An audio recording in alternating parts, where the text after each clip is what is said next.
Hello friends, welcome to my channel. 23 April ছিল বাবার পুজো। তো আমি বাবাকে সকাল সকাল স্নান করিয়ে দিয়ে বাবাকে ভালো একটা পোশাক পরিয়ে বাবাকে রেডি করে ফেলেছি। আর এদিকে বেলপাতা কাটছে আমার বোন, কারণ যজ্ঞের জন্য রেডি করে রাখতে হবে। আমিও ভোগ করবার জন্য রান্নাঘরে চলে আসলাম, সব কিছু রেডি করে ফেলেছি অলরেডি। এদিকে আমার ভোগও রান্না করা কমপ্লিট হয়ে গেছে। আর এদিকে দৈনন্দিন যে পুজোটা আমার বাড়িতে প্রতিদিন হয় সেটা আমার মেয়ে রেডি করছে। বাবা একটা সুন্দর পোশাক পরে রেডি হয়ে গেছেন।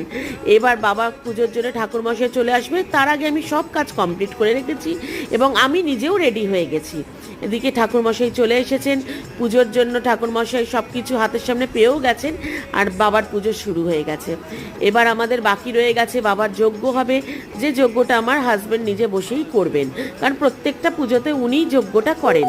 তো সেই হিসেব মতন উনি বসেও পড়েছেন যজ্ঞের জন্য। যজ্ঞ শুরু হয়ে গেছে, খুব সুন্দর যজ্ঞ হয়েছে, বাবার পুজো হয়েছে। জয় হনুমান।